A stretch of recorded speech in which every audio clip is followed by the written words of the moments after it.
He thought I was just a tired old man in a flannel shirt who didn't belong at his table. He thought the calluses on my hands told the whole story, that a man like me had ceilings I'd never break through, that I'd spent my life looking up at people like him and being grateful for the view. What he didn't know was that I owned the building he was standing in. What he didn't know was that one conversation I'd had with his business partner 3 weeks earlier had already set things in motion that he couldn't stop. What he didn't know could fill a warehouse, and I let him keep not knowing, right up until he couldn't afford to anymore. I'm 64 years old. I've been in the electrical trade since I was 17, when my uncle handed me a wire stripper in a half-finished house in Macon, Georgia, and told me to pay attention. I paid attention for 47 years. Started as an apprentice. Got my journeyman's license at 22. Master electrician at 26. By 30, I had my own crew. By 38, Hargrove Electrical Services had contracts with 3 of the biggest general contractors in the Southeast. By the time I was 50, we were wiring commercial developments from Atlanta to Charlotte. Data centers, hospitals, mid-rise residential, the kind of work that doesn't make headlines but keeps the lights on for everybody else. My wife, Lorraine, always said I had a gift for invisibility. She didn't mean it as a criticism. She meant that I had a way of walking into a room and letting people see whatever they expected to see. A working man, somebody's handyman, the guy who'd come to fix the breaker box. She thought it was funny, said it was one of my superpowers, said the right people always figured it out eventually, and the wrong people never did, and that told you everything you needed to know about both groups. Lorraine passed 4 years ago. Heart failure, sudden, no warning. We were planning a trip to Savannah for our anniversary, and one morning she was just gone.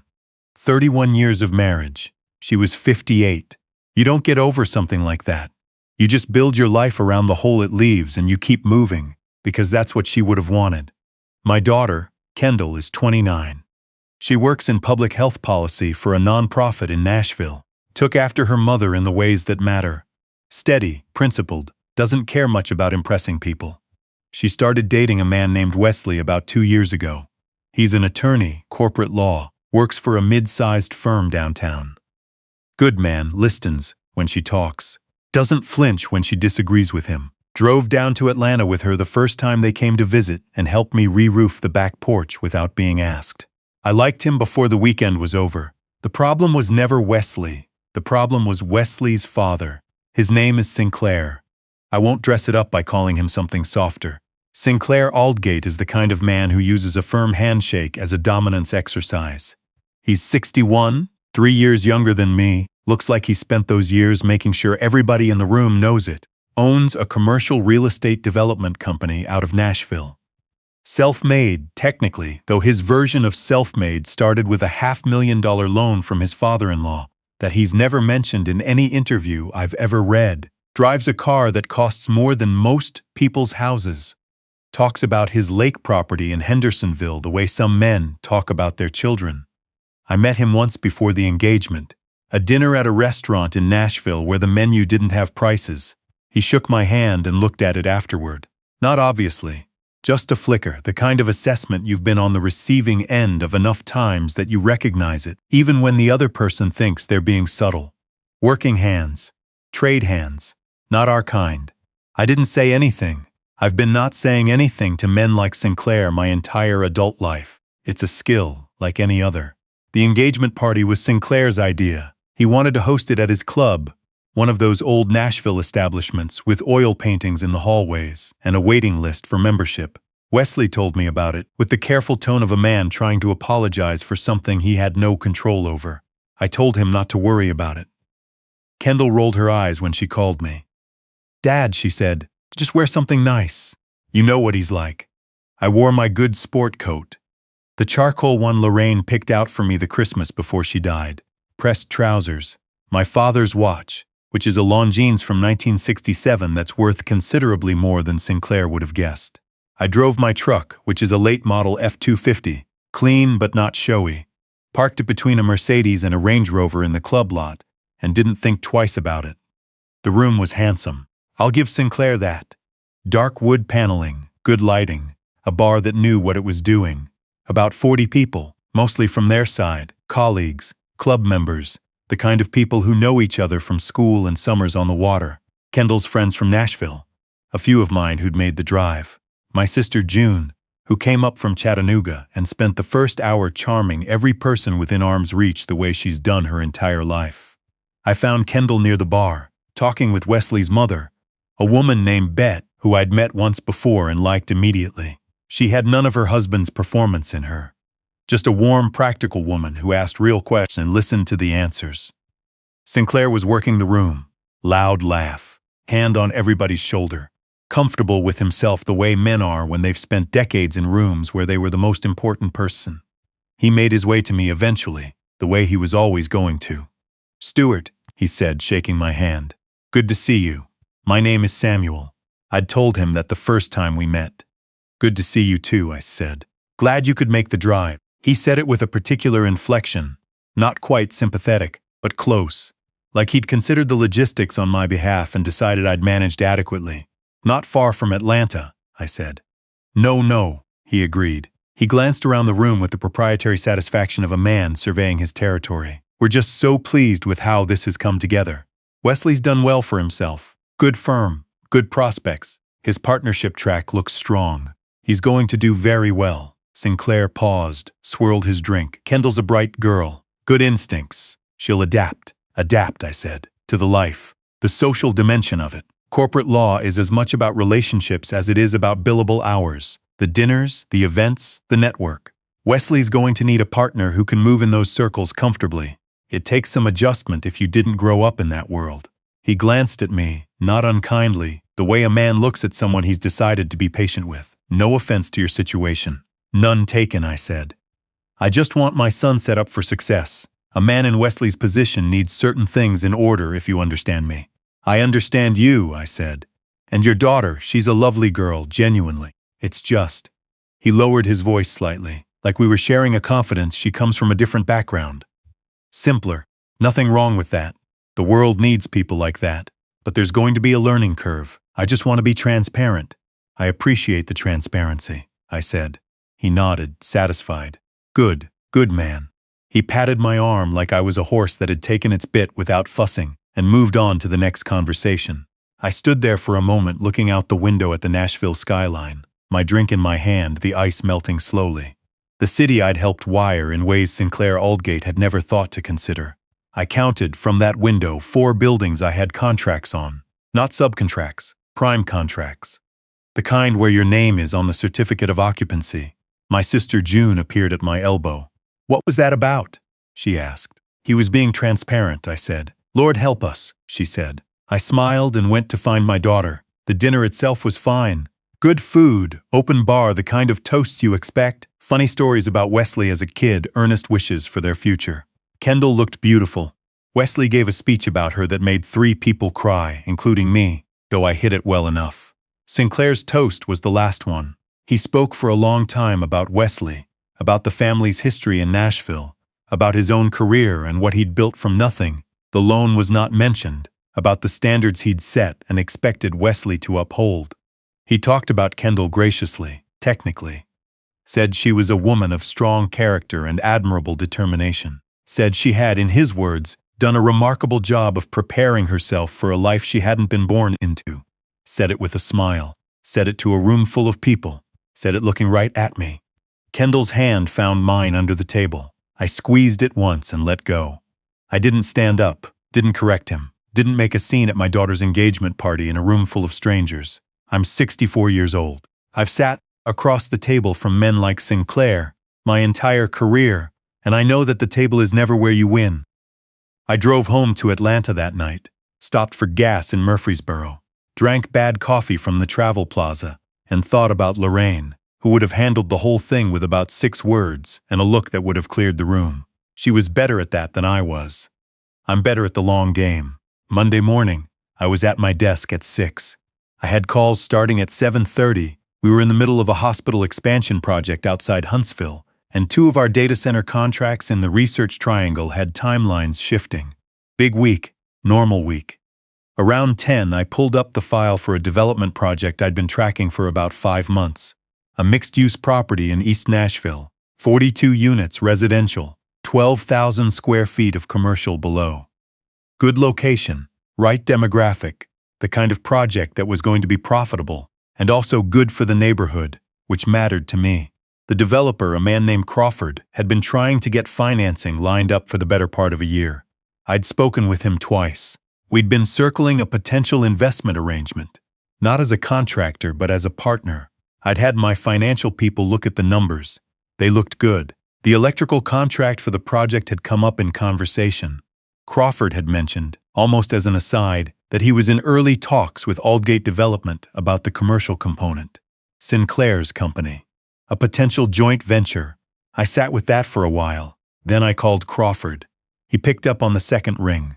"Samuel, good morning." "Good morning. I've finished reviewing the partnership documents your team sent over." Good. Any questions?" "A few. But first I want to ask you something about the Aldgate conversation." He paused for a half-second. "Sure. How serious is that?" "Honestly? Early. They've shown interest but nothing's committed." "Why?" I said, "Crawford, I'm going to be straightforward with you. I'm prepared to move forward on the investment side. The numbers work for me and I think this project is the right fit. But I need the development partnership to stay clean. I've had some dealings with Aldgate and I'm not comfortable sharing a table with them on this." There was a pause on his end. He was being careful, which I respected. "I understand. Is there something specific I should know?" "Not that affects you," I said. "This is personal. I just need to know before we go further." He thought about it for a moment. Then he said, "I can make that work. We haven't committed to anything. If you're in, I don't need them, then I'm in," I said. "Have your people send the updated terms." I hung up and made myself another cup of coffee. I didn't call Kendall. Didn't tell Wesley. Didn't announce anything to anyone. Just made a decision the way I've been making business decisions for 30 years, based on my values and my judgment, and signed the paperwork. The next several weeks were unremarkable. The engagement moved forward. Kendall and Wesley started planning a wedding for the following spring. She called me most Sundays, and we talked about venues and catering and the small bureaucratic indignities of trying to schedule something that makes 60 people happy. She sounded good. Happy in a way I recognized, the same settled quality her mother had when she knew she was exactly where she was supposed to be. I went to Nashville twice to have dinner with the two of them. Wesley drove me around the neighborhood where they were looking for a house. Good neighborhood. Solid craftsman stock, old trees, walkable to things. We talked about what to look for in the bones of a house. He asked good questions and didn't pretend to know things he didn't. I liked him more each time I saw him. I saw Sinclair once at a dinner Wesley arranged to try to create some normalcy between our families. Sinclair was cordial, slightly warmer than before in the way men get when they sense, without being able to name why, that something has shifted. He told me about a development project he was working on, a commercial renovation in East Nashville, and I listened politely and said it sounded promising without telling him what I knew about what was no longer coming his way. The project Crawford and I were partnered on had been publicly announced by then. It was in the Nashville Business Journal. Hargrove Capital Partners, a subsidiary I'd formed 3 years ago, mostly for real estate investment, well below the radar of anyone who knew me only as an electrician, was listed as a co-developer. My name was in the article, third paragraph. I don't know when Sinclair read it. I know he read it, because Wesley called me on a Thursday evening about 6 weeks before the wedding with an odd note in his voice. "Samuel," he said. He'd started calling me Samuel, which I appreciated. "Can I ask you something?" "You can always ask," I said. "My father called me today. He asked about your business, your investments." He was asking in a way that was, he paused. It was different from how he usually talks about you. "What did you tell him?" I told him I didn't know the details, which is true. He said something about a project in East Nashville, said he'd seen your name in connection with Crawford Development. "What did he say?" He was quiet for a moment. He said he'd been trying to understand your situation better, that he wanted to build a relationship, that he thought you and he might have more in common than he'd realized. "Is that right?" I said. Wesley was quiet for a beat. "Did you know? About the project? About any overlap with his business?" "I've been aware of some overlap," I said carefully. "But Wesley, I need you to understand that anything I've done on the business side was because it made sense for my business. Not because of your father." He was quiet again. Then, "He's going to try to reach you." before the wedding if he can. Let him try, I said. But I want you and Kendall to have the day you're planning. That's what matters. I know, Wesley said, and for what it's worth, he stopped. I heard him take a breath. I know how he talked to you at the engagement party. Kendall told me, I'm ashamed of how he behaved. That's not on you, I said. I know, but I still wanted to say it. I sat on my back porch after that call and watched the light go out of the sky over Atlanta. Lorraine's tomato plants are still in the same spot in the garden where she put them. I replant them every spring. It's not practical. It's just something I do. Sinclair called my cell phone twice that week. I didn't pick up. He left a message the second time, professional, warm, saying he'd love to connect, that he thought there might be some interesting opportunities worth discussing, that he hoped there were no hard feelings about anything. He said he'd always respected men who built things. I didn't call back.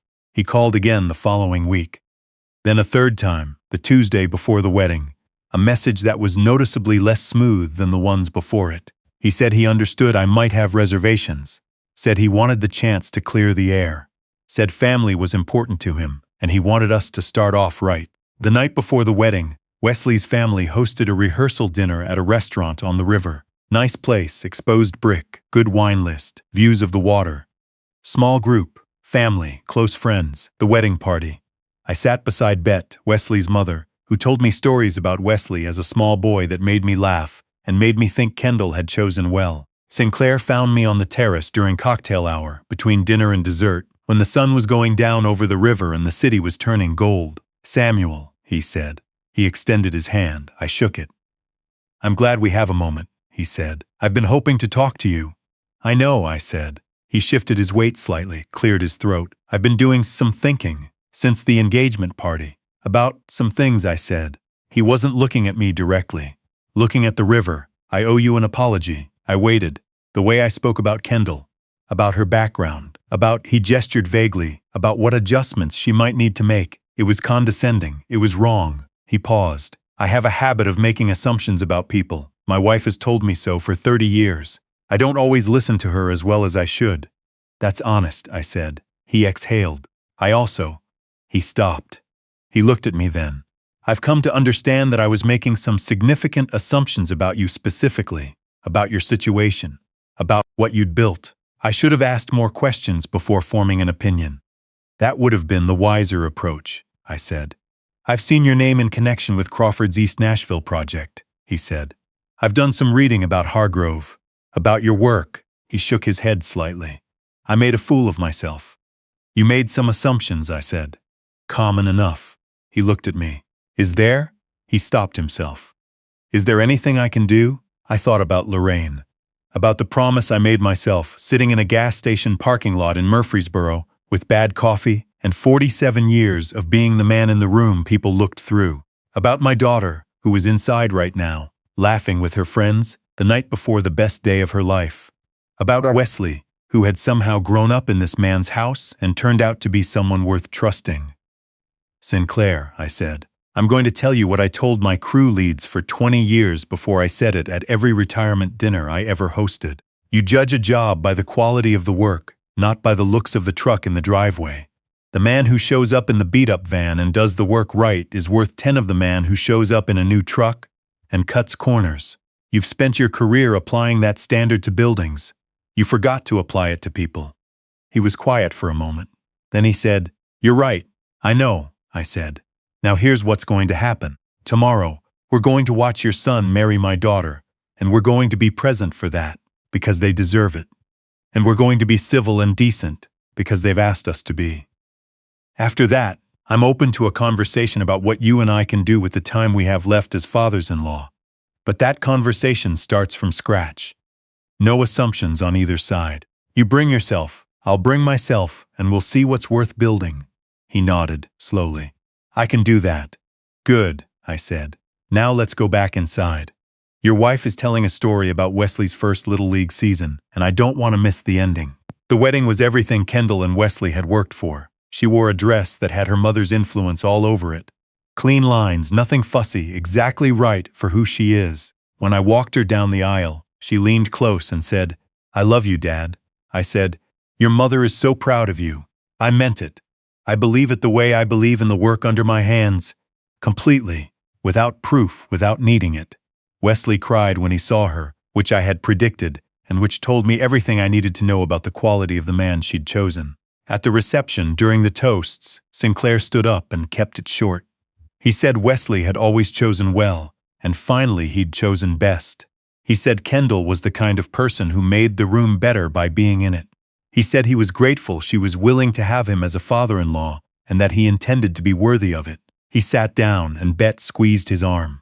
It wasn't the speech I would have written for him, but it was a better speech than the one he'd given at the engagement party.